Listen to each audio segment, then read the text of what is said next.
Hello everyone, welcome to my channel code sorry with Mike. तो आज अपने leet code का 3197 करने जा रहे हैं। हार्ड मार्क्ड है, प्रॉब्लम सच में अच्छा है, इसमें विजुअलाइजेशन की ज़्यादा ज़रूरत है। ठीक है, बट इतना डिफिकल्ट नहीं होगा जब इसको समझ जाओगे तो अच्छे से। ठीक है, कोड भी इवन ईजिली कर लोगे आराम से। बट हो सकता है इंटरव्यू में जब क्वेश्चन आए अचानक से तो सोल्यूशन तुरंत आ पाना थोड़ा डिफिकल्ट हो सकता है। बट ऐसे केसेस में क्या होता है, जनरली कई बार ऐसा होता है कि आप हिंट मांग सकते हो, है ना, मांगना भी चाहिए। तो एक दो हिंट मैं भी आपको यहाँ पर दूंगा, उससे आपको बहुत चीज़ें, आधा से ज़्यादा चीज़ तो उधर ही क्लियर हो जाएगा। तो एकदम इंटरव्यू के जैसे इसको सॉल्व करते हैं। आज का मोटिवेशन क्या है?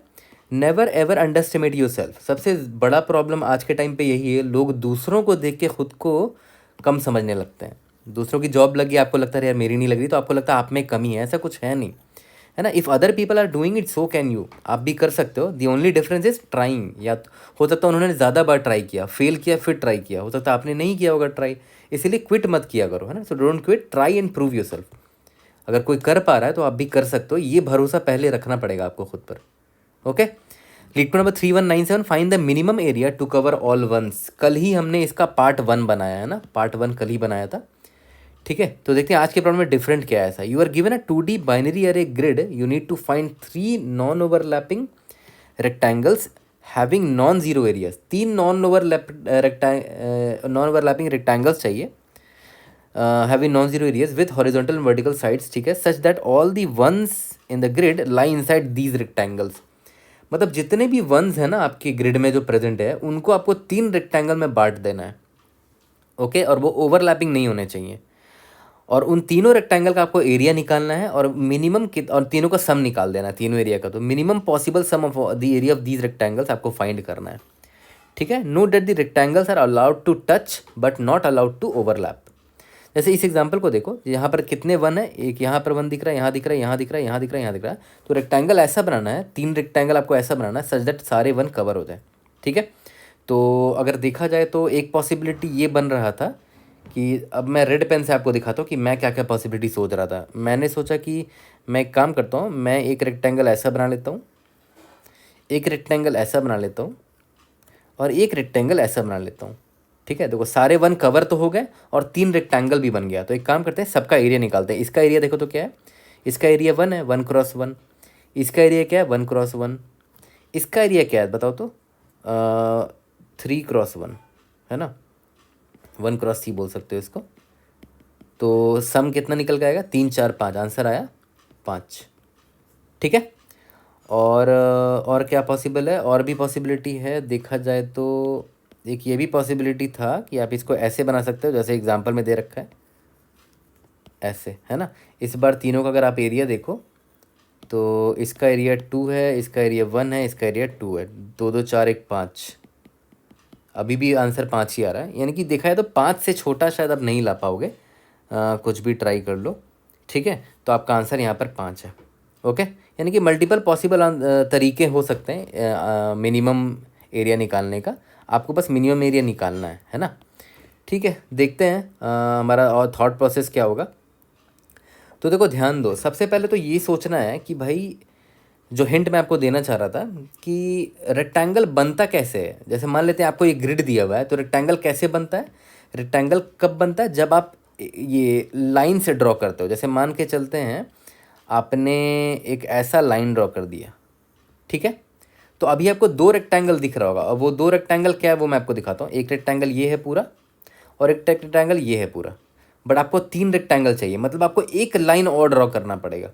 अब वो लाइन आप कहीं पर भी ड्रॉ कर सकते हो, या फिर आप ऐसे ड्रॉ कर दो। तो देखो 3 रेक्टेंगल मिल गया, एक रेक्टेंगल, 2 रेक्टेंगल, 3 रेक्टेंगल।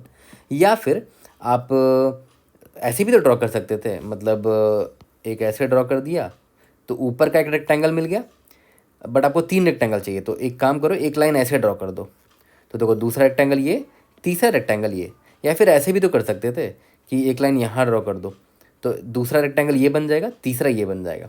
ठीक है, तो बहुत सारे पॉसिबिलिटी हैं, लेकिन एक चीज़ तो क्लियर हो रहा है, 2 लाइन से ड्रॉ करने से 3 रेक्टेंगल मिल जाते हैं। 2 लाइन से ड्रॉ करने से 2 स्प्लिटिंग लाइंस अगर ड्रॉ करोगे टू गेट 3 रेक्टेंगल्स। ठीक है, 3 रेक्टेंगल आपको इजीली मिल जाएंगे, 2 लाइन आप कहीं भी ड्रॉ कर सकते हो। अब दो लाइन कहीं भी ड्रॉ कर सकते हो, वही तो बात है ना, पॉसिबिलिटी है हमारे पास कि जो दो लाइन ड्रॉ करोगे हो सकता है आप यहाँ ड्रॉ कर दो एक लाइन, और दूसरा लाइन हो सकता है आप यहाँ ड्रॉ कर दो। तो देखो तीन रेक्टेंगल मिल रहा है, एक रेक्टेंगल ये, दूसरा ये, तीसरा ये, ठीक है। या फिर पहला लाइन आप यही रहने देते हैं और दूसरा लाइन यहाँ रख देते, या फिर पहला लाइन यहाँ रख देते और दूसरा लाइन यहाँ रखते, या फिर पहला लाइन यही रहने देते, दूसरा लाइन यहाँ रखते, ठीक है। तो देख रहे हो जो लाइन हम ड्रॉ कर रहे हैं, पहला लाइन ये क्या है, इसको मैं बोल सकता हूँ कि किस रो पर स्प्लिट लाइन आपको मारना है, तो इसको रो स्प्लिट में बोल देता हूँ, ठीक है। और दूसरा लाइन जो मैं ड्रॉ कर रहा था कि भाई या तो ये या तो ये, तो उसको मैं बोल देता हूँ कि भाई किस कॉलम में आपको स्प्लिट लाइन मारना है। ओके, अगर आपने स्प्लिट मार दिया, चलो मान लेते आपने यहाँ पर एक स्प्लिट मार दिया, ठीक है। तो अब एक बात बताओ, पहला वाला जो रेक्टेंगल है, ये वाला रेक्टेंगल, ठीक है, इस रेक्टेंगल का मुझे डायमेंशन बताओ। तो इस रेक्टेंगल का अगर मैं बताऊं कि इसका स्टार्ट रो कहाँ से है, वो भी तो ग्रिड है ना भाई, ये भी तो एक ग्रिड है ये रेक्टेंगल, तो इसका स्टार्ट रो क्या है, 0 है, ठीक है।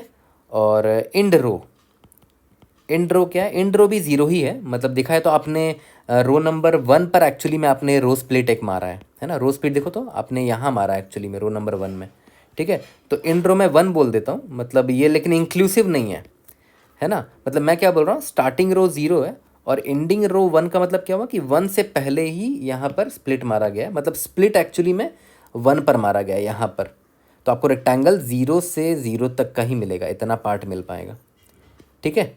तो बस मैं यहाँ पर ये बताना चाह रहा हूँ कि स्टार्ट रो 0 और एंड रो 1 है, मतलब यहीं पर स्प्लिट लाइन रहा होगा, ठीक है।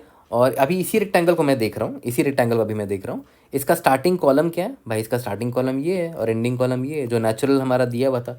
इसका स्टार्ट कॉलम 0 है और एंडिंग कॉलम n है, और क्या m क्रॉस n का अगर रेक्टेंगल है तो टॉप वाले अगर आप रेक्टेंगल को देखो, इसका स्टार्ट रो और एंड रो तो यहाँ तक है, और स्टार्ट कॉलम और एंड कॉलम ये पूरा है n, 0 से लेकर n तक, है ना। तो अब देखो ध्यान दो, एक्चुअली में आपको एक ग्रिड मिल चुका है। एक ग्रिड को डिफाइन करने के लिए यही तो चाहिए होता है, स्टार्ट रो से एंड रो कहाँ तक है, स्टार्ट कॉलम से एंड कॉलम कहाँ तक है, बस आपको यही तो चाहिए होता है। अगर आपको ये मिल चुका है तो आप इसका एरिया, अब ये अगर मान लेते हैं आपको ये मिल चुका है, अब आपको ये ग्रिड मैंने दे दिया, अब मैं आपको बोल रहा हूँ कि भाई इसमें आप मिनिमम एरिया निकाल के बताओ जिसमें सिर्फ 1 ही 1 हो, मिनिमम रेक्टेंगुलर एरिया बताओ जिसमें सिर्फ 1 ही 1 हो। तो याद करो ये सेम काम हमने पार्ट 1 में कर रखा है, जो इसका पार्ट 1 था जो हमने कल सॉल्व किया था, उसमें हम यही तो करते थे कि उसमें मैं एक ग्रिड दे देता था और मुझे क्या निकालना होता था, minimum area containing only ones, ठीक है। तो बस देखा जाए तो हमने क्या किया, अपने पार्ट 2 वाले प्रॉब्लम को, मतलब इस प्रॉब्लम को रिड्यूस कर दिया पार्ट 1 वाले प्रॉब्लम में। बस हमें एक्स्ट्रा दिमाग क्या लगाना पड़ा कि भाई स्प्लिट कहाँ कहाँ मार सकते हैं। तो एक्चुअली में हिंट क्या था इस प्रॉब्लम का, ये वाला हिंट था इसका, यही हिंट था। अगर ये हिंट दे भी देता ना इंटरव्यू में तो एटलीस्ट 40-50% तो पक्का सोच लेते हैं हम लोग, है ना। तो this was an important hint. Okay, ठीक है, यहाँ तक तो समझ में आ रहा है कि भाई पार्ट 2 को पार्ट 1 में कन्वर्ट कर दिया। अब बात है कि इतने सारे रो स्प्लिट्स हैं, मतलब बहुत सारे रो स्प्लिट पॉसिबल है। रो स्प्लिट 1 पर आप रो नंबर 1 पर एक स्प्लिट मार सकते हो, फिर उसके बाद रो नंबर 2 पर एक स्प्लिट मारोगे, फिर रो नंबर 3 पर एक स्प्लिट मारोगे एंड सो ऑन, ठीक है। बहुत सारे पॉसिबिलिटीज़ हैं यहाँ पर। तो देखा जाए तो अगर आप नोटिस करोगे ना तो आपको कितने पॉसिबिलिटीज़ दिख पा रहे हैं वो मैं अभी आपको दिखाता हूँ। देखो ध्यान दो, एक काम करता हूँ, वही एग्जांपल ले लेता हूँ ऐसे करके, ठीक है। मान लेते हैं मैंने ये वाला एग्जांपल लिया है, ओके। अब देखो मान के चलते हैं आपने एक स्प्लिट यहाँ मारा इधर, ठीक है। तो आपको टॉप में एक रेक्टेंगल मिल गया, ओके। उसके बाद अब आपने क्या किया कि दूसरा स्प्लिट जो है ना वो आपने इधर मारा इस कॉलम पे, ठीक है। तो आपको ये दूसरा रेक्टेंगल मिल गया। तीसरा जो रिमेनिंग बचा वो थर्ड रेक्टेंगल होगा, और क्या है ना, जो रिमेनिंग बचा वो थर्ड रेक्टेंगल होगा। तो यहाँ पर अगर आप नोटिस करो, आपने रो स्प्लिट 1 पर मारा, ये रहा रो स्प्लिट इधर मारा है आपने, तो ऊपर का जो रेक्टेंगल है वो 0 से 0 तक का ही है ना, रो स्प्लिट से जस्ट एक पहले तक, ठीक है। और रो स्प्लिट 1 पे मारा, और कॉलम स्प्लिट आपने कहाँ पर मारा, देखो तो कॉलम स्प्लिट आपने मारा है 1 पर, ठीक है। अब एक और पॉसिबिलिटी हो सकता था कि यार आपने यहाँ कॉलम स्प्लिट यहाँ ना मार के कॉलम स्प्लिट आप यहाँ मारते,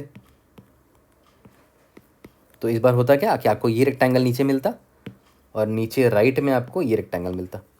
तो इस बार रो स्प्लिट और कॉलम स्प्लिट लिखते हैं कि इस बार इस केस के लिए रो स्प्लिट कॉलम स्प्लिट क्या है। इस केस के लिए row split is equal to 2 है और कॉलम सॉरी रो स्प्लिट तो वही है 1 और कॉलम स्प्लिट जो है वो 2 पर लगा है ना। तो इसी तरह आप मूव कर सकते हो। तो देखा है तो एक बड़ा आसान चीज़ आप ये कर सकते हो कि रो स्प्लिट के लिए फॉर लूप लिख सकते हो कि रो स्प्लिट को मैं row split is equal to 1 row split is less than M, है ना। ऑब्वियस बात है, यही तक आप रो स्प्लिट मार सकते हो। यहाँ पर अगर आप रो स्प्लिट मारोगे तो नीचे तो कुछ मिलेगा ही नहीं, है ना। तो रो स्प्लिट लेस देन एम तक जाएगा, रो स्प्लिट प्लस प्लस, ठीक है। अच्छे से लिख देते हैं, रो स्प्लिट प्लस प्लस, ठीक है। इसके बाद हर रो स्प्लिट के लिए कॉलम स्प्लिट के लिए अलग अलग पॉसिबिलिटी है। जैसे यहाँ पर रो स्प्लिट ये फिक्स है तो कॉलम स्प्लिट ये भी हो सकता है, कॉलम स्प्लिट यहाँ पर भी हो सकता है, अलग अलग पॉसिबिलिटी है। तो कॉलम हर रो स्प्लिट के लिए भी कॉलम स्प्लिट अलग अलग हो सकता है। Column split is equal to ये भी 1 से ही स्टार्ट होगा, column split less than N. देखो ये याद रखना 1 से मैं क्यों स्टार्ट कर रहा हूँ, क्योंकि देखो जब आप इसका मतलब क्या हुआ कि 1 पर आपने स्प्लिट मारा है, यहाँ पर स्प्लिट मारा तो इसके ऊपर एक रेक्टेंगल मिल रहा है आपको। अगर आपने यहाँ पर स्प्लिट मारा तो ऊपर तो कुछ मिलेगा ही नहीं, तो ये तो गड़बड़ हो जाएगा ना। इसीलिए रो स्प्लिट भी 1 से और कॉलम स्प्लिट भी 1 से है ना। 1 से ही स्टार्ट करेंगे हम लोग स्प्लिट को, okay. Similarly column split plus plus होगा, ठीक है। तो चलो ये चीज़ तो हमने क्रैक कर लिया, है ना। इसको मैं मार्क कर लेता हूँ। अब देखो यहाँ पर मैंने आपको जो पॉसिबिलिटी दिखाई है, ये पॉसिबिलिटी इसको मैं ना अब ये डायग्राम में दिखा देता हूँ आपको फिर से कि भाई एक पॉसिबिलिटी तो मुझे ये दिख रहा था कि भाई मैंने यहाँ पर एक स्प्लिट मारा था, याद करो रो स्प्लिट एक मारा था और कॉलम स्प्लिट यहाँ कहीं मारा था, है ना। और रो स्प्लिट को आप मूव कर सकते हो ऊपर से नीचे, क्योंकि ये फॉर लूप मेरा वही कर रहा है। देखो रो स्प्लिट 1 से लेकर एम तक जा रहा है ना। तो ये वही है, ये मेरा रो स्प्लिट है, उस पर फॉर लूप लगाएंगे तो फिर रो स्प्लिट यहाँ नीचे भी आ जाएगा, इधर आ जाएगा, कॉलम स्प्लिट इधर आ जाएगा एंड सो ऑन, ठीक है। और कॉलम स्प्लिट का जो फॉर लूप है वो इसको राइट शिफ्ट मूव करेगा, तो सारे पॉसिबिलिटी निकल कर आ जाएंगे। तो मैं आपको पॉसिबिलिटी दिखा देता हूँ कि इसका नेक्स्ट फॉर लूप जब चलेगा तो ये कुछ ऐसा हो जाएगा, रो स्प्लिट थोड़ा और नीचे आ जाएगा, यहाँ आ जाएगा रो स्प्लिट, कॉलम स्प्लिट यहाँ पर आ जाएगा। फिर नेक्स्ट टाइम क्या होगा कि रो स्प्लिट थोड़ा और नीचे आ जाएगा, कॉलम स्प्लिट यहाँ आ जाएगा एंड सो ऑन। मतलब सारे पॉसिबिलिटी हम लोग करके देख रहे हैं। मतलब रो स्प्लिट यहाँ है तो कॉलम स्प्लिट यहाँ है, फिर कॉलम स्प्लिट यहाँ है, फिर कॉलम स्प्लिट यहाँ है, सारे कॉलम स्प्लिट देख लेंगे। फिर रो यहाँ नीचे जाएगा, फिर कॉलम स्प्लिट यहाँ से स्टार्ट होगा, कॉलम यहाँ पर स्प्लिट किया, फिर कॉलम यहाँ स्प्लिट किया, फिर यहाँ स्प्लिट किया एंड सो ऑन, ठीक है। तो सारे पॉसिबिलिटी निकल कर आ जाएंगे। तो ये तो समझ में आ गया कि भाई एक पॉसिबिलिटी तो ये था। अब एक बात बताओ, इसको मैं ऐसे जेनेरिक डायग्राम बना देता हूँ कि भाई रो स्प्लिट हॉरिजॉन्टल है और कॉलम स्प्लिट ऐसे वर्टिकल है यहाँ पर, है ना। तो इसको मैं बोल देता हूँ कि this is my row split, this is my column split, ठीक है। अब एक बात बताओ, ऐसा भी तो हो सकता था कि भाई एक पॉसिबिलिटी ये भी तो हो सकता था कि मैं कॉलम स्प्लिट यहाँ ना मार के ऊपर कहीं मारता ऐसे और रो स्प्लिट ऐसे मारता, ठीक है। ये भी तो हो सकता है। मतलब ऑब्वियस है, मतलब देखा है तो मैंने क्या किया, मिरर ले लिया, अपसाइड डाउन ले लिया, देखा जाए तो अपसाइड डाउन ले लिया ग्रिड का। मतलब रो स्प्लिट कहीं नीचे लिया और कॉलम स्प्लिट कहीं ऊपर लिया, ठीक है। ऐसा भी हो सकता है, ऑब्वियस सी बात है। फिर रो स्प्लिट मतलब मैं क्या बोल रहा हूँ कि रो स्प्लिट मान लेते हैं यहाँ है तो कॉलम स्प्लिट यहाँ है, ठीक है। फिर रो स्प्लिट कहीं नीचे जाएगा फॉर लूप की वजह से, तो कॉलम स्प्लिट ऐसे और लंबा हो जाएगा। और कॉलम स्प्लिट का भी फॉर लूप चल रहा है तो कॉलम स्प्लिट ऐसे होगा, फिर ऐसे होगा, फिर ऐसे होगा। अलग अलग तरह के हमें 3 रेक्टेंगल मिलते चले जाएंगे। तो सारे पॉसिबिलिटी हम लोग देख रहे हैं। तो इसका जेनेरिक डायग्राम मैं बना देता हूँ कि एक हॉरिजॉन्टल लाइन ऐसे होगा और ऐसे होगा, ठीक है। तो यहाँ पर मेरा ये रो स्प्लिट अब नीचे है, यहाँ पर नीचे एक हमें फुल रेक्टेंगल मिल रहा है, तो इस वाले केस में ऊपर फुल रेक्टेंगल मिल रहा था, है ना। और यहाँ पर ये मेरा कॉलम स्प्लिट है, ठीक है। और मैं इसका नाम लिख देता हूँ कि ये मेरा टॉप रेक्टेंगल है, ये मेरा बॉटम लेफ्ट है, ये मेरा बॉटम राइट बन के आ रहा है, ठीक है। और यहाँ पर देखते हैं, ये मेरा टॉप लेफ्ट है, ये मेरा टॉप राइट है ना, ये मेरा बॉटम है सिर्फ। ओके, तो देखो ऐसा क्यों कर रहे हैं खुद सोचो, क्योंकि यहाँ पर देखो ना, यहाँ पर जो ये वाला मेरा एग्जांपल था, इसमें देखो अभी जो मैंने केस बताया, ये वाला केस कि भाई एक फुल रेक्टेंगल नीचे मिलेगा और ऊपर स्प्लिट करके दो रेक्टेंगल मिल जाएंगे। तो यहाँ पर अगर मैं वही दिमाग लगाऊं तो देखो, अगर मैंने ये एक लाइन ये ड्रॉ कर दिया, दूसरा लाइन अगर मैंने यहाँ ड्रॉ कर दिया, तो देखो 3 रेक्टेंगल मिल रहा है, एक मुझे ये मिल रहा है, एक ये मिल रहा है और एक ये मिल रहा है, ये वाला, ठीक है। इसमें भले एरिया जो होगा, मिनिमम एरिया वो 1 होगा, क्योंकि देखो 1 सिर्फ यहाँ प्रेजेंट है, इसको इग्नोर कर देगा हमारा ये एरिया निकालने वाला जो कोड होगा, जो पार्ट 1 में हमने सीखा था वही तो करता था, ये एरिया निकाल देता था, ठीक है। तो यहाँ पर देख रहे हो, ये वही केस है। या तो फिर अगर मैंने कॉलम स्प्लिट यहाँ ना मार के यहाँ मारा होता, तो मेरा एक रेक्टेंगल ये मिलता और एक रेक्टेंगल ये मिलता, ठीक है। तो देख रहा, सारे पॉसिबिलिटी हम कवर कर पा रहे हैं इन दोनों कॉन्फ़िगरेशन से, ठीक है। ओके, इसको मैं थोड़ा सा क्लीन कर देता हूँ, यहाँ तक समझ में आ गया। और एक पॉसिबिलिटी पता है मुझे और क्या दिख रहा है, इसको मैं थोड़ा सा साइड कर देता हूँ। एक पॉसिबिलिटी मुझे दिख रहा है, देखो ये वाला, कि मैंने एक लाइन ऐसे ड्रॉ कर दिया हॉरिजॉन्टल और दूसरा लाइन भी हॉरिजॉन्टल ही ड्रॉ कर दिया, ठीक है। एक लाइन ऐसे ड्रॉ कर दिया, एक लाइन ऐसे, मतलब हॉरिजॉन्टल दोनों को ड्रॉ कर दिया। या तो एक और पॉसिबिलिटी था कि भाई मैंने दोनों को वर्टिकली ड्रॉ कर दिया, तो देखा है तो दोनों मिरर इमेज है एक दूसरे का, मतलब मिरर नहीं, मतलब दोनों एक दूसरे का रोटेटेड फॉर्मेट है। मतलब देखा जाए तो ये वाला जो मैंने ड्रॉ किया ना, इसको अगर आप क्लॉकवाइज या एंटी क्लॉकवाइज रोटेट कर दोगे तो वो कुछ ऐसे ही तो बन जाएगा, ऐसे ही बन जाएगा। तो ये वाला केस भी हम लोग देखेंगे, बट अभी के लिए मैं बस आपको ये बता रहा हूँ कि भाई ऐसा भी तो हो सकता है कि भाई मैंने क्या किया, 2 हॉरिजॉन्टल लाइन ड्रॉ कर दिया, क्योंकि देखो रेक्टेंगल चाहिए 3 और 2 लाइन ड्रॉ करने पे मेरा 3 रेक्टेंगल मिल जाता, तो मैंने 2 लाइन ड्रॉ कर दिया। अब वो मैं कैसे भी करूँ, तो एक पॉसिबिलिटी मुझे यही दिख रहा था और एक पॉसिबिलिटी ये दिख रहा था, फिर एक और पॉसिबिलिटी ये था, है ना, ठीक है। यहाँ तक तो समझ में आ रहा है। अब देखो ध्यान दो, इसमें आपका ये क्या होगा, ये होगा टॉप होगा, ये होगा मिडल, ये होगा बॉटम, ठीक है। तो यहाँ पर आपका ये क्या है, ये आपका रो स्प्लिट है, 1 है, ठीक है। मतलब फर्स्ट स्प्लिट बोल सकते हो, या रो स्प्लिट 1 या रो स्प्लिट 2, या फिर रो स्प्लिट 1 या फर्स्ट, इसको बोल सकते हो रो स्प्लिट सेकंड, ठीक है। यहाँ तक क्लियर है, ओके। अब आप एक चीज़ नोटिस करो, ये 3 केस तो बड़ा आसानी से हम कवर कर सकते हैं, बहुत ही आसान है इन तीनों केस को कवर करना। मैं चाहे तो अभी इनका फॉर लूप भी लिख सकता हूँ। देखो एक काम करते हैं, मैं आपको लिख के दिखाई देता हूँ। यही फॉर लूप पकड़ रहे थे ना, क्योंकि ये फॉर लूप मुझे क्या हेल्प कर रहा था, ये पता करने में कि मेरा रो स्प्लिट कहाँ है और कॉलम स्प्लिट कहाँ है। लेकिन एक चीज़ ध्यान दो, अभी एक काम करता हूँ, मैं पहले केस 1 का लिख देता हूँ, ठीक है। केस 2 का ये रहेगा, केस 3 का ये रहेगा। तो पहले मैं क्या करता हूँ, केस 1 का लिख देता हूँ, ये मेरा केस 1 का है। अब देखो केस 1 में मैंने आपको क्या सिखाया कि भाई एक तो टॉप का रेक्टेंगल मिलेगा आपको, एक बॉटम लेफ्ट मिलेगा, एक बॉटम राइट मिलेगा, है ना। तो मैं अभी आपको वही करके दिखाने जा रहा हूँ कि भाई टॉप लेफ्ट वाला जो होगा ना रेक्टेंगल, उसका एरिया मैं कैसे निकालूंगा वो सुनो। याद करो, एरिया किसी ग्रिड का निकालना बहुत आसान है, वो मैंने आपको बता दिया था।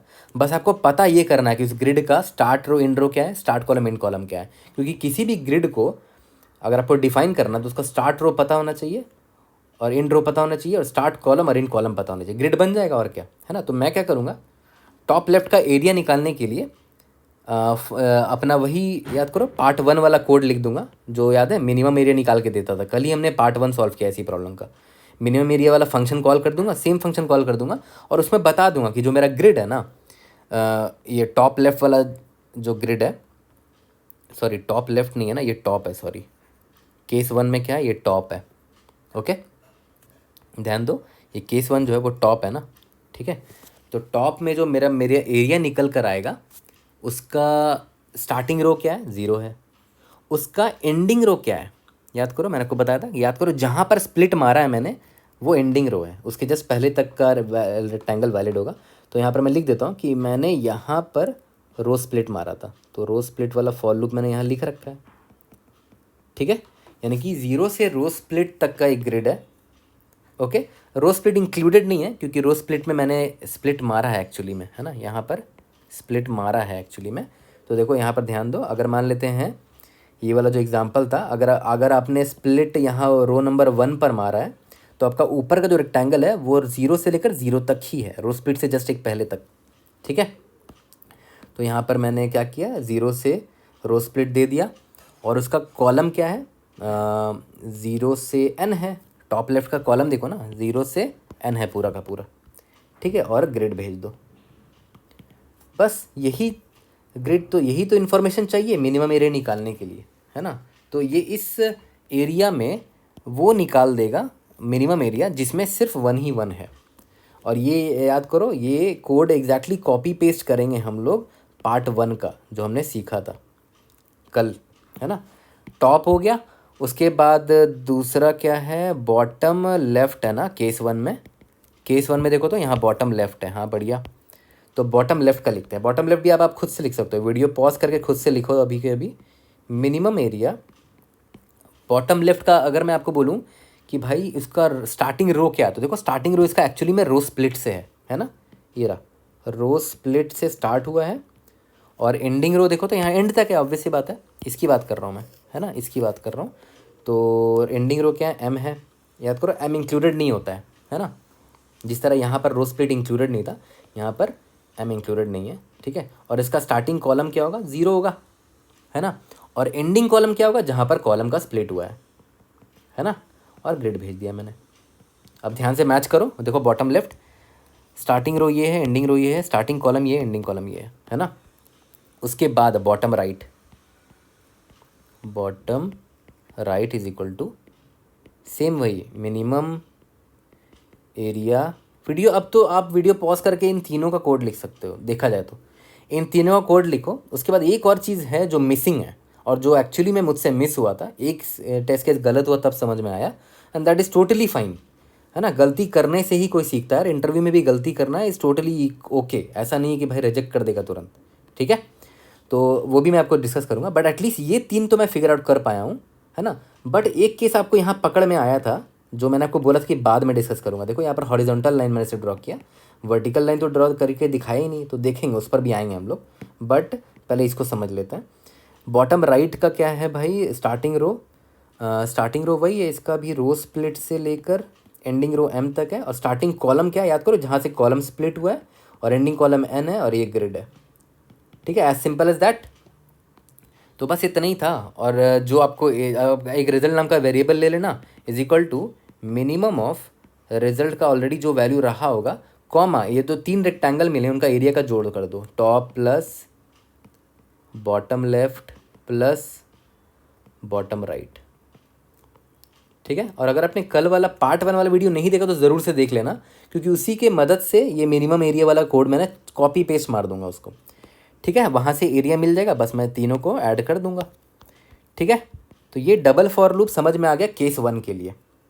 ठीक है, अब वीडियो पॉज करो और खुद से केस 2 के लिए लिखो। तो देखो केस 2 वाले को मैंने यहाँ अलग से ड्रॉ कर दिया है। ठीक है, तो इस यहाँ पर भी तो वही हो रहा है, देखा जाए तो देखो रो स्प्लिट जो आप कर रहे हो, एक बार आप यहाँ करोगे, फिर नीचे जाओगे, फिर नीचे जाओगे, फिर नीचे जाओगे, तो अलग अलग रो स्प्लिट पॉसिबल है। और अभी देखो कॉलम स्प्लिट यहाँ पर हो सकता है, कॉलम स्प्लिट मैं यहाँ कर सकता था, या तो इधर कर सकता था, इधर कर सकता था। तो कॉलम स्प्लिट भी एक्चुअली में यहाँ पर क्या हो रहा है, चेंज हो रहा है ना। तो यहाँ पर ही एग्जैक्टली वही हो रहा है, रो स्प्लिट और कॉलम स्प्लिट पर हम फॉर लूप लिख सकते हैं, डबल फॉर लूप। तो मैंने एग्जैक्टली वही किया, देखो दोबारा से वही चीज़ लिख दिया, for row split is equal to 1 से लेकर row split less than M, column split is equal to 1 से लेकर column split less than N. और लेकिन इस कॉन्फ़िगरेशन में टॉप लेफ्ट नाम का एक रेक्टेंगल मिलेगा आपको यहाँ पर, है ना। याद करो केस 1 में आपको क्या मिला था, केस 1 में आपको टॉप में एक रेक्टेंगल मिला था, ठीक है। बट यहाँ केस 2 में आपको टॉप लेफ्ट में और टॉप राइट में एक रेक्टेंगल मिल रहा है, नीचे एक रेक्टेंगल मिल रहा है बॉटम वाला। ठीक है, तो अब मैंने क्या किया है, मैंने वेरिएबल डिफाइन करके यहाँ पर लिख दिया है पहले ही। देखो टॉप लेफ्ट लिख दिया है, टॉप राइट लिख दिया है, और बॉटम लिख दिया है ना। तो टॉप लेफ्ट का जब मैं यहाँ पर कॉल करूँगा मिनिमम एरिया निकालने के लिए, तो देखो टॉप लेफ्ट के लिए हम क्या क्या पास करेंगे। यहाँ पर देखो ध्यान से, इसका स्टार्टिंग रो क्या है, 0 है, और एंडिंग रो क्या है, रो स्प्लिट है। तो मैं लिख देता हूँ स्टार्टिंग रो 0 है, एंडिंग रो है जहाँ पर रो स्प्लिट किया है मैंने, ठीक है।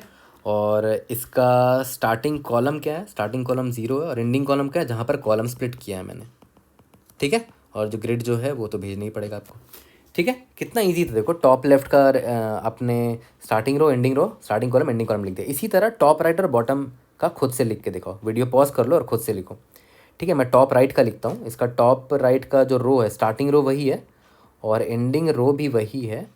स्टार्टिंग कॉलम एक्चुअली में कॉलम स्प्लिट से है और एंडिंग कॉलम एन तक है और ग्रिड भेज दिया, ठीक है। अब बॉटम की बात करते हैं। इसका एक्चुअली में स्टार्टिंग रो स्प्लिट से स्टार्ट होता है और एंडिंग रो एम पर जाएगा, लास्ट वाला।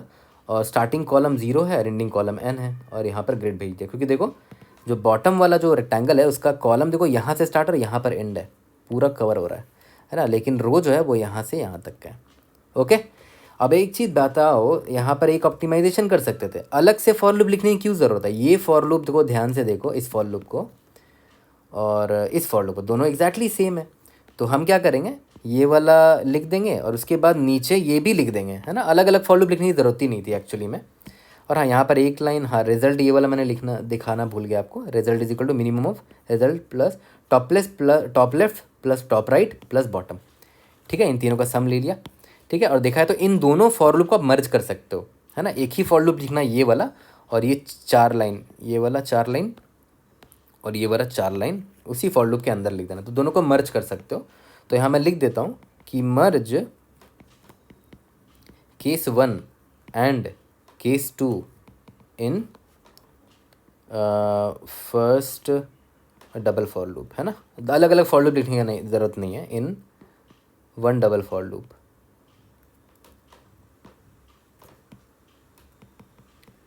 ठीक है। चलो ये तो समझ में आ गया।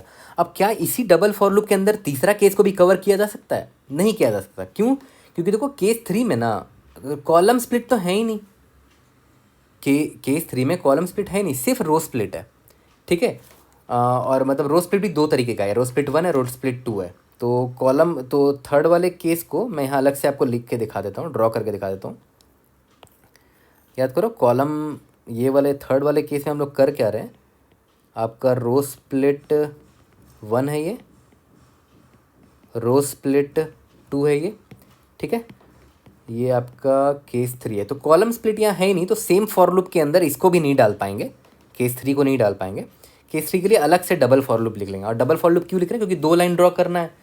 अभी देखो यहाँ पर रो स्प्लिट 1 आपने यहाँ मारा, हो सकता है आप यहाँ मार सकते थे या फिर इधर मार सकते थे या फिर इधर मार सकते थे, है ना। रो स्प्लिट 2 के पास भी ऑप्शन है, वो या तो यहाँ मार सकते थे या तो यहाँ मार सकते थे एंड सो ऑन। तो रो स्प्लिट 1 और रो स्प्लिट 2 के बहुत सारे पॉसिबिलिटी हैं, तो उनके लिए भी डबल फॉर लूप लगेगा। फॉर इंट रो स्प्लिट 1, है ना, इज इक्वल टू, कहाँ से स्टार्ट होगा? 1 से स्टार्ट होगा, ऑब्वियस सी बात है। Row split is less than M, row split plus plus. Similarly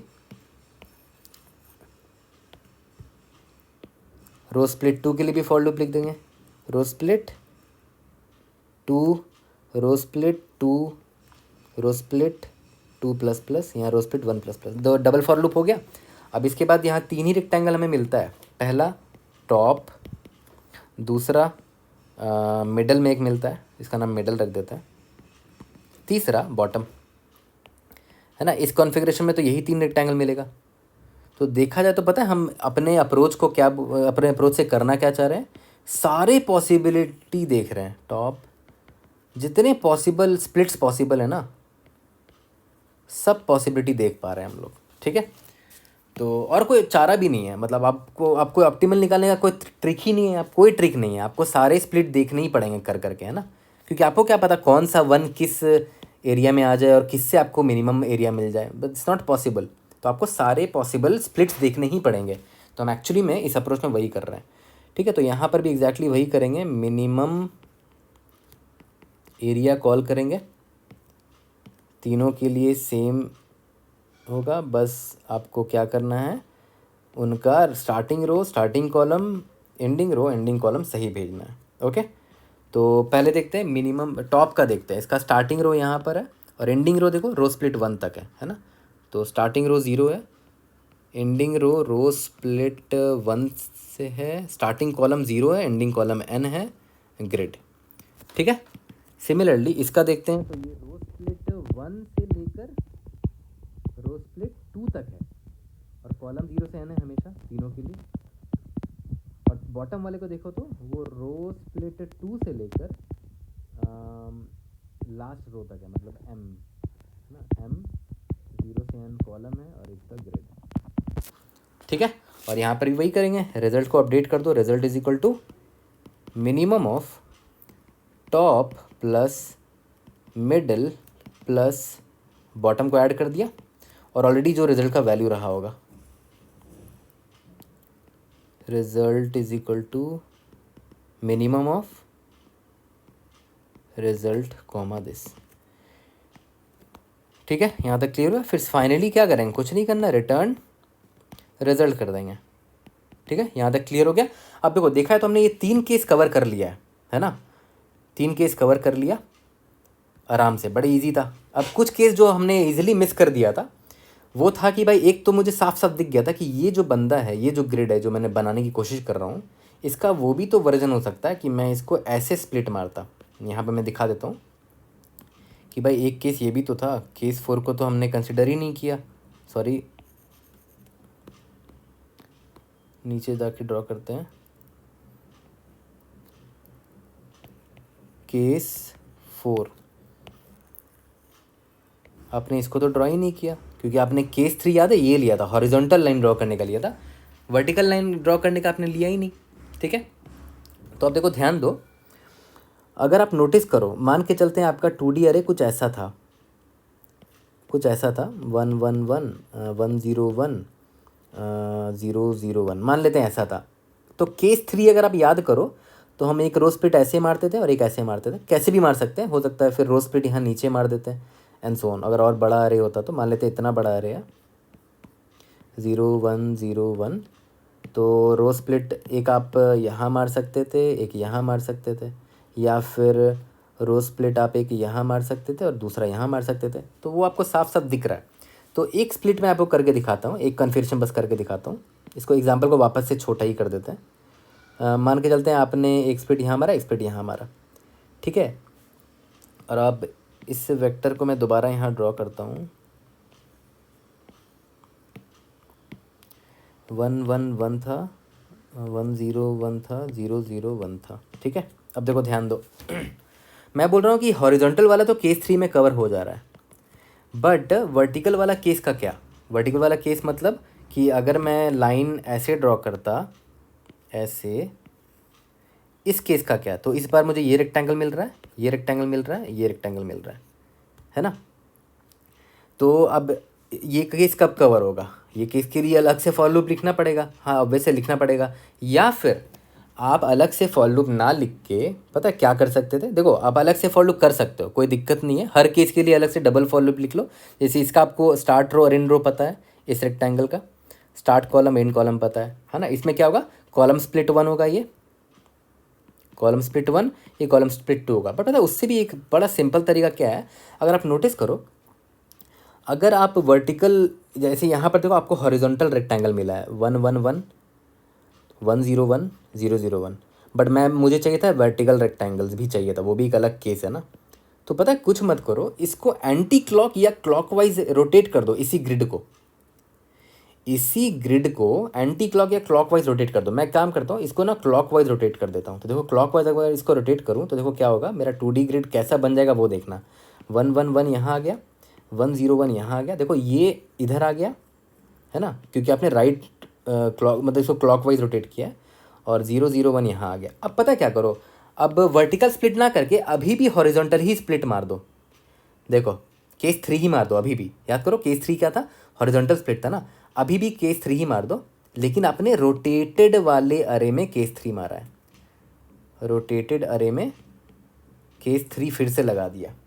ठीक है, तो लेकिन सिंस ये रोटेटेड अरे है तो ये वर्टिकल अरे को वाले सिनेरियो को कवर कर लेगा, है ना। देखो कैसे, देखो ये वाला रेक्टेंगल को ध्यान से देखो, 0 1 1, यहाँ पर भी एग्जैक्टली वही है, देखो 0 1 1, भले यहाँ पर उल्टा है, 0 यहाँ पर है, 1 यहाँ पर है, 1 यहाँ पर है, बट बात एक ही ना, एरिया तो वही निकलेगा है ना, 011। फिर इसको देखो 001, यहाँ देखो 001, इसको देखो 111, इसको देखो 111। तो अलग से ये केस लिखने का ज़रूरत ही नहीं था केस 4 को। जो केस 3 है ना, उसको निकालने के लिए, केस 3 क्या है, हॉरिजॉन्टल स्प्लिट मारता है ना, तो मैं हॉरिजॉन्टल स्प्लिट ही मारूंगा, लेकिन अरे को रोटेट कर दूंगा राइट डायरेक्शन पे, रोटेट कर दूंगा राइट डायरेक्शन पे, और केस 3 ही लगा दूंगा। तो ये मेरा वर्टिकल स्प्लिट वाला काम भी मेरा इधर ही हो जाएगा। ठीक है, तो ये एक चीज़ था जो मिस हो गया था, और एक टेस्ट केस फेल हुआ तब मुझे पता चला। एंड इट्स टोटली फाइन, ऐसे डिमोटिवेट मैं नहीं हो रहा हूँ, क्योंकि मेरे लिए तो सीखने वाली बात है ना। अगर आप सीख रहे हो किसी चीज़ को, और इंटरेस्टिंग भी, मज़ा भी आता है इन चीज़ों को करने में, take it as a sport, है ना। ऐसे रोना नहीं है कि नहीं कवर कर पाए, मिस हो गया, ऐसे रोना नहीं है। Take it as a sport, by mistakes you learn only. ठीक है, ये समझ में आ गया कि भाई रोटेशन क्यों इंपॉर्टेंट है, रोटेशन से हम और भी केसेस कवर कर पा रहे हैं। तो रोटेट करने पर केस 3 को अगर ध्यान दो, ये जो था ना, इसको जब रोटेट किया था तो केस 3 लगा दिया था, तो वर्टिकल केस भी कवर हो गया था। तो उसको मैं यहाँ पर ड्रॉ कर देता हूँ, रेड पेन से ड्रॉ करूँगा, तो मेरा ये केस भी कवर हो जा रहा है, वर्टिकल वाला, है ना। रोटेटेड फॉर्मेट की अगर मैं बात करूँ, रोटेटेड में केस 3 में लगाऊंगा, तो ये भी वर्टिकल वाला भी कवर हो जा रहा है। और अगर रोटेटेड में मैं केस 2 लगा दूँ, तो खुद सोचो क्या होगा। रोटेटेड में केस 2 लगा दो, देखो ये केस भी, एक और केस जो मिस हो गया था हमसे, वो कवर हो जाएगा। देखो ये केस भी हम मिस कर रहे थे, देख रहे हो, ये केस तो हमने कभी डिस्कस ही नहीं किया था। देखो ये एक्चुअली में क्या है, ये हो गया मेरा टॉप राइट हो गया, ये मेरा बॉटम राइट हो गया। कभी ये केस हमने डिस्कस ही नहीं किया, ये मिस हो गया था हमसे, और रोटेशन की जब दिमाग लगाया तब ये रियलाइज़ हुआ, है ना। और ये आपका लेफ़्ट अरे है। और सिमिलरली अगर इस वाले कॉन्फ़िगरेशन, यानी केस 1 अगर लगाना हुआ एक रोटेटेड अरे पे, तो देखो कौन सा केस कवर हो जाएगा।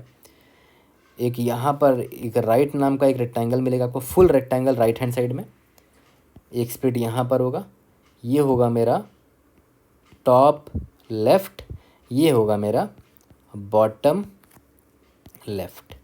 देख रहे हो, तो रोटेट करने पर ये तीनों केसेस भी कवर हो जा रहे हैं। तो एक्चुअली में ये 6 केस के अलावा कोई केस आएगा ही नहीं, आप कितना भी ट्राई कर लो, यही 6 केस पॉसिबल है, 1 2 3 4 5 6। बट मैंने क्या किया था स्टार्टिंग में, सिर्फ ये 3 केस इमेजिन किया, मैं काफ़ी ऑप्टिमिस्टिक चल रहा था, मुझे लगा था इससे सारे कवर हो जाएंगे। बट ये जो थर्ड केस है, यहाँ से दिमाग चमका कि अरे यार, इस थर्ड केस में तो मैंने बड़े आराम से हॉरिजॉन्टल स्प्लिट खाली ले लिया, वर्टिकल स्प्लिट तो लिया ही नहीं। तो मैंने बोला कि यार वर्टिकल स्प्लिट एक्चुअली में क्या है, रोटेटेड वर्जन है 2D ग्रिड का, और रोटेटेड वर्जन में ही केस 3 लगा दो, मतलब हॉरिजॉन्टल स्प्लिट मार दो, तो एक्चुअली में ये वाला केस कवर हो जाएगा। ठीक है, तो जब यहाँ पर ये केस लागू हो रहा है, एक नया केस निकल कर आ रहा है, तो यहाँ पर भी एक नया केस निकल कर आएगा, सही में निकल कर आ गया, इधर भी एक नया केस निकल कर आ गया। ठीक है, तो देखा जाए तो हमारा कोड, मतलब अप्रोच अभी भी सेम है, कुछ ज़्यादा दिमाग नहीं लगाना, कुछ चेंज नहीं हुआ अभी तक। सबसे पहला पॉइंट क्या कि भाई केस 1 एंड केस 2 को फॉर लूप में कवर करके केस कवर कर लो। केस 3 के लिए अलग से मैंने कोड लिखा था, याद है, उसके लिए अलग से फॉर लूप लिखने की ज़रूरत क्यों है, क्योंकि उसमें रोज कॉलम स्प्लिट था ही नहीं। ठीक है, इसके लिए फॉर लूप लिख लो। फिर क्या करो, रोटेट द ग्रिड, है ना, जो इनपुट है रोटेट ग्रिड। अब आपके मन पर है, आप इसको क्लॉक वाइज रोटेट करो या एंटी क्लॉक कर लो, मैं क्लॉक वाइज करूँगा, आप एंटी क्लॉक वाइज रोटेट करके देख लेना। ठीक है, कैसे भी रोटेट करोगे बात अलग, एक ही है, केस आपको निकल कर आ जाएगा नया नया, जो 3 केस है। ठीक है, फिर से रिपीट 1, जो 1 स्टेप था, एंड स्टेप 2, रोटेटेड ग्रिड में स्टेप 1 एंड स्टेप 2 फिर से लगा दो। ओके, तो देखा तो काम इतना ही था, और हिंट बस एक ही ज़रूरत थी, जो याद करो स्टार्टिंग में हिंट बताया था, that 2 splits is equal to 3 rectangles. This hint was enough to solve this problem. तो प्रॉब्लम हार्ड इसलिए क्योंकि विजुअलाइजेशन ज़्यादा चाहिए था इसमें, and I totally agree, problem अच्छा है, काफ़ी अच्छे लेवल का क्वेश्चन है, तभी इसको हार्ड मार्क किया गया। ठीक है, और रोटेशन जिनको जिनको नहीं आता है उनके लिए बस मैं बता दे रहा हूँ, वरना जिनको आता है वो अभी के अभी वीडियो बंद कर सकते हो, कोड कर लो, बट मैं रोटेशन सिखा देता हूँ जिनको जिनको नहीं आता है। ठीक है, तो रोटेशन का कोड बड़ा सिंपल होता है एक्चुअली में, मतलब मैं एक सिंपल सा एग्जांपल से आपको समझा देता हूँ, और मैं क्लॉकवाइज सिखा रहा हूँ, एंटी क्लॉकवाइज भी आप बहुत आसानी से कर लोगे क्लॉकवाइज सीख गए तो। मान लेते हैं 1 2 3 है, 4 5 6 है, 7 8 9 है। ठीक है, तो अब देखो मैं क्या करता हूँ ना, पता है मैं क्या दिमाग लगाता हूँ, मैं पहले इसका रोटेटेड वर्जन लिख देता हूँ, ठीक है, कि अगर मैं इसको क्लॉकवाइज रोटेट करूँगा तो कैसा दिखेगा। मतलब कॉलेज टाइम में भी इस तरह के प्रॉब्लम्स आए थे मुझे, तो मैं कैसे सॉल्व करता था आज भी मैं वैसे ही सॉल्व करता हूँ, ठीक है। क्योंकि देखो फॉर्मूला याद तो नहीं रह सकता है ना, तो फॉर्मूला डिराइव करना बेस्ट है। अगर इसको क्लॉकवाइज रोटेट किया जाए ऐसे करके तो 1 2 3 यहाँ आ जाएगा, 4 5 6 यहाँ आ जाएगा, 7 8 9 यहाँ आ जाएगा, ठीक है। अब देखो ध्यान दो, अब मैं कंपेयर किया करता था कि यहाँ पर जो 1 है उसका अगर रो देखा जाए तो 0 है, और उसका कॉलम देखो 0 है, ठीक है। और यहाँ पर अगर 1 को देखा जाए तो उसका रो जो है वो 0 है लेकिन कॉलम 2 हो चुका है, ओके। मतलब ये आई है, ये जे है, यहाँ पर आई है, यहाँ पर जे है। अब एक काम करते हैं, कोई और रैंडम नंबर को चुनते हैं, मान लेते हैं 4 को देखते हैं। 4 यहाँ पर कहाँ पर है, रो नंबर 1 पर है और कॉलम नंबर 0 पर है। और यहाँ पर 4 जो है रो नंबर 0 पर है और कॉलम नंबर 1 पर है, ठीक है। 7 को देखते हैं, 7 को ना देखे 8 को देखते हैं, चलो 8 को अगर देखो रो नंबर 2 पर है और कॉलम नंबर 1 पर है। और यहाँ पर 8 जो है वो रो नंबर 1 पर है और कॉलम नंबर 0 पर है, ठीक है। अब मैं यहाँ से मैं डिराइव करता था। अगर आप एक चीज़ नोटिस करो, केस 1 में जो आई था ना, सॉरी माय बैड, केस 1 में जो आई, एक सेकंड मुझे भी डिराइव करने दो। 1 कॉलम रो बन, हाँ। तो केस 1 में जो कॉलम है ना वो एक्चुअली में केस 2 का रो बन जा रहा है। देखो ध्यान दो, ये 0 कॉलम था और अभी वो 0 रो बन चुका है। देखो यहाँ 0 कॉलम था, यहाँ पर 0 रो बन चुका है। ये कॉलम 1 है, ये वो बन चुका है। एग्जाम्पल देख लो, एक और एग्जाम्पल दिखाता हूँ। मान लेते हैं 9 को देखो, इसका रो 2 है और कॉलम 2 है। और यहाँ पर देखो 9 जो है 2 रो पर है और 0 कॉलम पे है। तो देखो नोटिस करो, जो यहाँ पर कॉलम था ना वो यहाँ रो बन जा रहा है।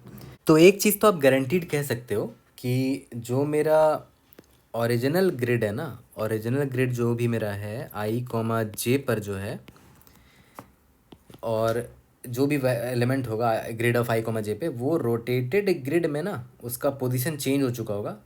जिसका मुझे इतना तो पता है कि जिसका पता है रो क्या हो जाएगा, जो ओरिजिनल ग्रिड का कॉलम था, है ना। जो करंट एलिमेंट आई कॉमा जे पर था ना, तो रोटेटेड ग्रिड में वही एलिमेंट जेथ रो पर होगा। और कॉलम क्या होगा वो अभी हमने पता नहीं किया, वो देख लेते हैं। तो कॉलम पता करते हैं। यहाँ पर देखो ध्यान दो, ये 2,2 पर है ना। तो ये तो हमने पता कर लिया था कि इसका जो कॉलम है वो इसका रो बन जाता है, ठीक है। अब इसका रो पर ध्यान दो, ये 2 पर है तो इसका कॉलम 0 है, ये 2 पर है तो इसका कॉलम 0 है, ये 1 पर है तो इसका कॉलम 1 है, ये 0 पर है तो इसका कॉलम 2 हो गया। तो पता है यहाँ से एक सिंपल रिलेशन निकल कर आता है कि अगर ग्रिड में आई है तो रोटेटेड ग्रिड में वो एक्चुअली में m माइनस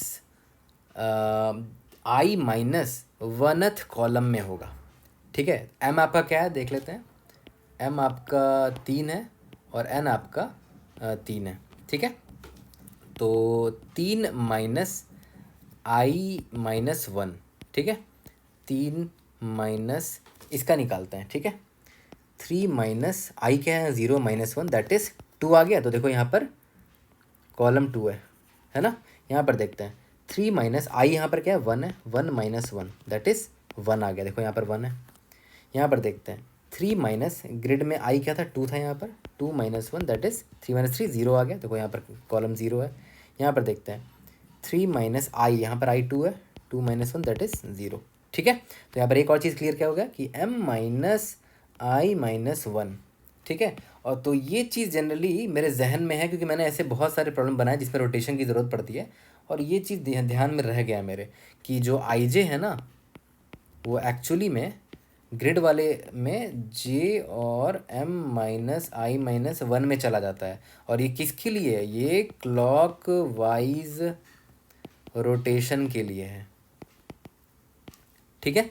और अगर आपको एंटी क्लॉकवाइज करना था तो कुछ नहीं है, सेम चीज़ होगा, बस हल्का सा ये चेंज होगा कि एंटी क्लॉक में क्या होता है कि ग्रिड आई कॉमा जे में जो एलिमेंट है वो एक्चुअली में ये आयथ रो में है तो वो आयथ कॉलम में चला जाता है, जहाँ तक मुझे याद है। फिर भी करेक्ट कर लेना आप लोग देख के, मुझे जितना याद है वो मैं बता पा रहा हूँ आपको। n माइनस जे माइनस 1th रो पे चला जाता है एंटी क्लॉकवाइज के केस में। क्लॉकवाइज के केस में ये हो जाता है। तो मैं क्या करता हूँ, क्लॉकवाइज वाला कोड लिखूंगा, आप एंटी क्लॉकवाइज वाला कोड लिख के रोटेशन कर लेना, ठीक है। तो देखा है, तो हमने सारे पॉइंट्स कवर कर लिए हैं, इंट्यूशन भी डेवलप कर लिया है। एक हिंट लिया था हमने कि हमें स्प्लिट लाइंस ड्रॉ करने पड़ेंगे, 2 स्प्लिट लाइंस, और 2 स्प्लिट लाइंस ड्रॉ करने के बहुत सारे पॉसिबिलिटीज़ थे।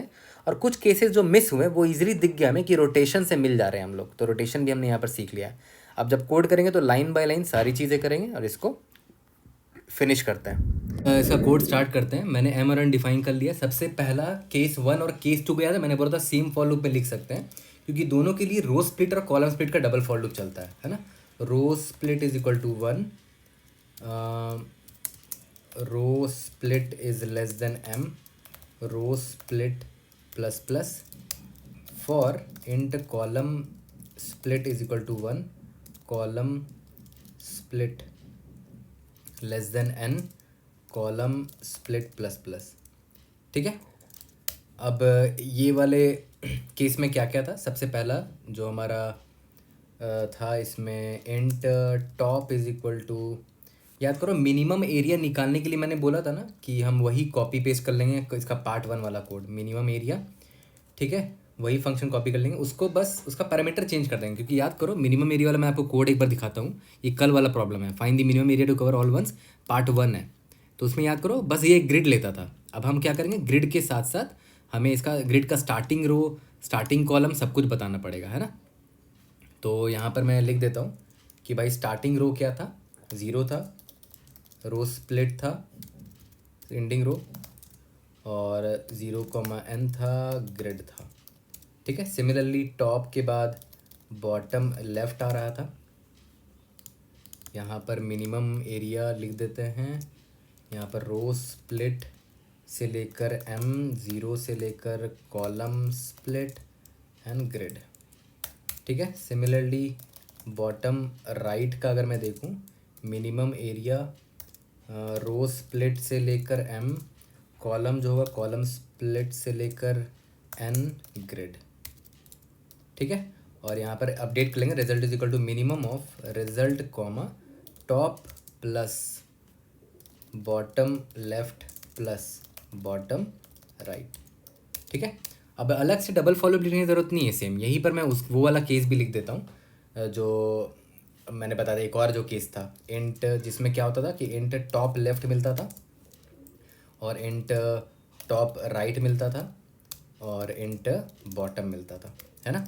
तो इसका भी केस लिख देते हैं। मिनिमम एरिया 0 से रो स्प्लिट, 0 से कॉलम स्प्लिट, ग्रिड। इसका मिनिमम एरिया हो जाएगा 0 से रो स्प्लिट, कॉलम स्प्लिट से n, ग्रिड, ठीक है। सॉरी, बॉटम वाले का हो जाएगा मिनिमम एरिया रो स्प्लिट से लेकर m तक, 0 से लेकर n तक, ग्रिड, ठीक है।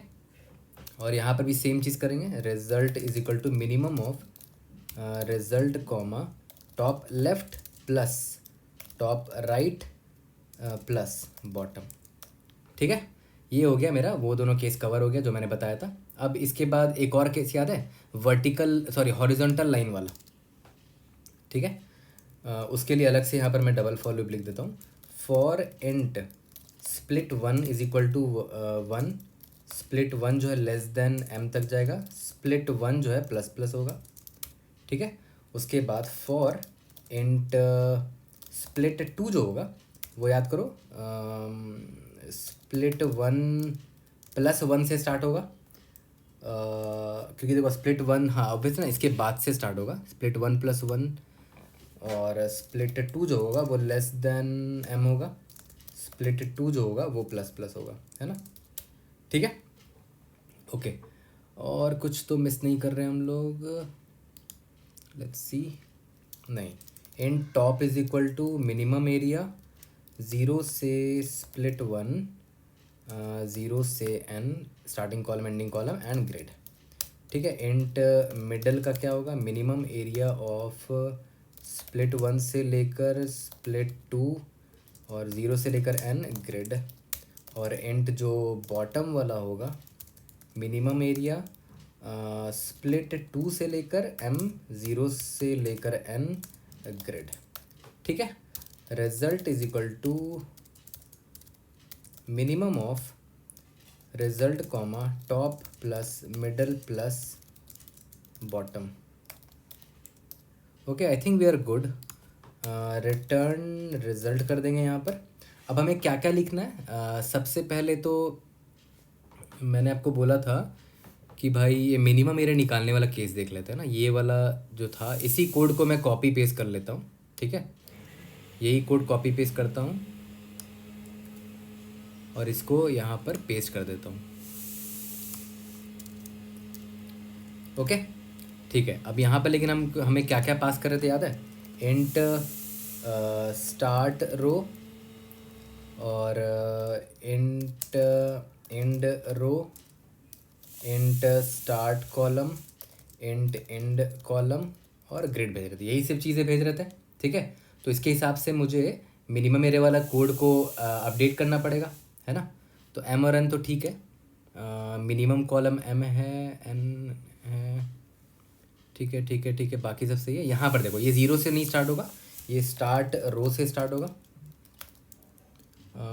और एम तक नहीं होगा, स्टार्ट रो एंड रो तक चलेगा ये, ठीक है। और सिमिलरली कॉलम भी स्टार्ट कॉलम से लेकर एंड कॉलम तक चलेगा, स्टार्ट कॉलम से लेकर एंड कॉलम तक चलेगा। I think we are good. कुछ और तो चेंज करने की ज़रूरत नहीं पड़नी चाहिए, आई थिंक। यस, बाकी ये एरिया मुझे निकाल के दे, तो मिनिमम एरिया पे मैंने कर दिया। अब याद करो, मैंने आपको बोला था ना कि मैं ग्रिड को रोटेट करूँगा, फिर से ये सेम चीज़ लगा दूंगा उसी पर, ये पूरा डबल फॉर लूप। तो इन सबको ना एक अलग फंक्शन में रख लेते हैं, इससे अच्छा है ना। तो एक अलग से फंक्शन बना लेते हैं। इंट, इसका नाम कुछ भी दे दो, यूटिलिटी। और यूटिलिटी में हम क्या पास करना है? Vector of int and grid pass कर देते हैं, ठीक है। और वहाँ पर ये पूरा कॉपी पेस्ट मार देते हैं, ठीक है। और यहाँ पर इसको पेस्ट कर दिया हमने, ओके। तो हमने एक अलग फंक्शन में ये चीज़ डाल दिया, क्योंकि रीज़न क्या है, मैंने आपको बताया था ना कि रोटेट करने के बाद भी हमें सेम चीज़ लगाना पड़ेगा, तो बाकी सारे केसेस भी कवर हो जाएंगे। तो ये यूटिलिटी फंक्शन कॉल कर देते हैं और जो भी रिजल्ट आएगा वो यहाँ स्टोर कर दूंगा ना। Result is equal to utility function जो मैंने लिखा, वहाँ पर मैंने ग्रिड पास कर दिया और वो मुझे रिजल्ट ला के दे देगा। लेकिन मैंने इसके बाद आपको क्या बोला था कि एक हमें रोटेटेड ग्रिड पर भी सेम चीज़ लगाना है ना। तो एक वेक्टर बना लेते हैं, vector of int rotated grid ले लिया और रोटेशन का एक फंक्शन लिख देते हैं, रोटेट क्लॉक वाइज। आप एंटी क्लॉक वाइज लिखना, ठीक है, और मुझे बताना कमेंट में कि आपने एंटी क्लॉक वाइज लिखा है कि नहीं। ग्रिड को रोटेट कर दिया। अब दोबारा से ये यूटिलिटी फंक्शन कॉल करें, तो result is equal to minimum of result comma, दोबारा से यूटिलिटी फंक्शन कॉल किया मैंने और इसमें रोटेटेड ग्रिड पास कर दिया, ठीक है। सेम चीज़ इसमें भी लगेगा, सारे केसेस कवर हो जाएंगे, रिटर्न रिजल्ट कर देंगे यहाँ पर, ओके, ठीक है। अब लास्ट में हम आ जाते हैं अपने रोटेशन वाले कोड में, जो कि काफ़ी सिंपल है, मैंने आपको सिखाया था। फंक्शन का नाम मैंने क्या रखा है? रोटेट क्लॉकवाइज, ठीक है। ये रिटर्न क्या करेगा? Vector of int and vector of rotate clockwise. इसमें क्या पास कर रहे थे? वेक्टर ऑफ एंड ग्रिड, ठीक है। ग्रिड क्या है? एक्चुअली मैं रोटेटेड ग्रिड में यहाँ पर पास कर रहा हूँ, ठीक है। तो int m is equal to grid dot size, int n is equal to grid of zero dot size, और यहाँ पर for int i is equal to zero, i is less than m, i plus plus, ठीक है। तो actually में देखो, यहाँ पर अभी रोटेटेड ग्रिड बनकर मुझे मिलेगा ना, मैंने यहाँ ग्रिड पास किया है, ठीक है। तो यहाँ रोटेटेड ग्रिड एक बना लेते हैं, vector of int rotated grid, ठीक है। एम सॉरी हाँ, एक चीज़ और, जब आप रोटेट करते हो, अगर इसका m क्रॉस n है तो रोटेट करने पर क्या हो जाएगा? n क्रॉस m हो जाएगा। ये मैं बताना ही भूल गया आपको, ठीक है। तो यहाँ पर n हो रहा जाएगा इसका रोज, वेक्टर ऑफ इंट, और m कॉलम हो जाएगा। ठीक है, इन चीज़ों का ध्यान देना होगा आपको, छोटी चीज़ मिस हो गई मुझसे बताने के लिए। ठीक है, और for int j is equal to 0 j is less than n j plus plus, आप क्या कर रहे हो, ग्रिड में रोटेट कर रहे हो, इटरेट कर रहे हो। तो ग्रिड, सॉरी, जो मेरा रोटेटेड ग्रिड होगा ये वाला, ठीक है, इसका j में और इसका m माइनस आई माइनस 1 में कौन जाएगा, ग्रिड का i कॉमा j जाएगा, जो मैंने आपको सिखाया अभी थोड़ी देर पहले। ओके, और लास्ट में रिटर्न रोटेटेड ग्रिड कर देना आपको। आई थिंक हमने सारी चीज़ें कवर कर ली हैं, तो कोड थोड़ा सा लंबा हुआ है बट ठीक है, आई थिंक हमने ऑलमोस्ट सब कुछ कवर कर लिया, इजीली कवर कर लिया। लेट्स सी, कहीं पर हमने कुछ मिस किया है, यहाँ पर रिटर्न रिजल्ट नहीं किया। एक बार रन करके देखते हैं। टाइम कॉम्प्लेक्सिटी इसका हाई है बट कंस्ट्रेंट छोटे हैं। ठीक है, तो अगर आप नोटिस करो, जो मिनिमम एरिया है वो कितना लेता है, m क्रॉस n लेता है। रोटेशन भी m क्रॉस n ले रहा है। यूटिलिटी फंक्शन को ध्यान से देखो, ये कितना ले रहा है, m क्रॉस n ले रहा है यहाँ पर। ठीक है, और यहाँ पर भी m क्रॉस n ले रहा है वर्स्ट केस में। तो अगर आप नोटिस करोगे तो ये पूरा यूटिलिटी फंक्शन खुद में m क्रॉस n तो ले ही रहा है, ये रहा double follow, but minimum area भी कॉल कर रहा है, वो भी m क्रॉस n ले रहा है। तो टाइम कॉम्प्लेक्सिटी एक्चुअली में इसका O of m square into n square हो जा रहा है ना, m into n into m into n हो जा रहा है। बट कंस्ट्रेंट लो है तो ऑब्वियस से पास कर जाएगा। सबमिट करते हैं, क्योंकि हमारे पास कोई ऑप्शन नहीं है, आपको सारे पॉसिबिलिटी देखने ही पड़ेंगे। ठीक है, सबमिट करके देखते हैं। We should be able to pass all the test cases. कोई भी डाउट होता है, read in the comment section और try to help you out. See you in the next video. Thank you.